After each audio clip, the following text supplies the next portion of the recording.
बोलेंगे क्या? सड़कों पे राहुल गांधी रोहित सर सुन लीजिए, रोहित जी प्लीज सुन लीजिए, विनोद सर बोल रहे हैं, प्लीज सुन लीजिए। औरों को बोलने दीजिए ना। अब आप अपनी जो है अपने संगठन, अपने एनडीए के प्रति अपनी स्वामी भक्ति दिखा चुके।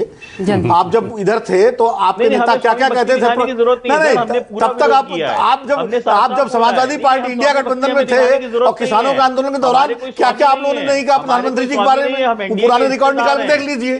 छोड़िए उसको छोड़िए। नहीं, हमारा कोई स्वामी नहीं है, बिल्कुल स्वामी में मत रहिए। नहीं, हम अपना दल चलाते हैं। आप जो है देखिए, ये इसलिए मैं कह रहा हूं कि आप सुचिता की बात करते हो, सुचिता से राजनीति करते हैं। नहीं, अभी आपने राजकुमार भाटी जी के बारे में बोल दिया। भाटी जी के बारे में एक बात तो मैं कह सकता हूं, आनंद जी भी कह सकते हैं कि भाटी जी शब्दों का प्रयोग जो है और भाषा का प्रयोग संयम के साथ करते हैं। ये तो हम लोग साथ में बैठे हुए हैं तो आपकी मजबूरी है। नहीं, मजबूरी नहीं है, मजबूरी नहीं है। आपके बगल में बैठे, अगर आप उदाहरण दे दीजिए ना, बगल में नहीं बैठे, बगल में तो आपको भी बैठ जाएंगे हम, उसमें क्या दिक्कत है? आप स्टूडियो आ जाइए, आपके बगल में बैठ जाएंगे, वो तो हमारा अधिकार है बगल में बैठना।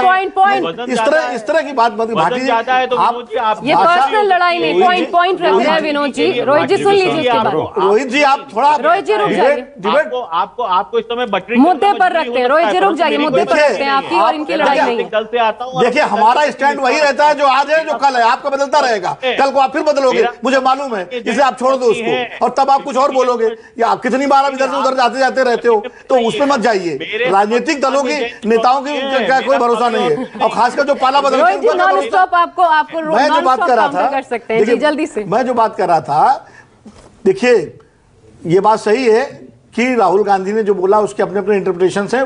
पतवंत सिंह पन्नू ने अपने तरीके से उसका इस्तेमाल किया उसका, और वो करेंगे इस तरह के तत्व। सवाल ये है कि जिस चीज को हमको पतवंत सिंह पन्नू जैसे तत्वों के खिलाफ पूरे भारत को एकजुट होना चाहिए।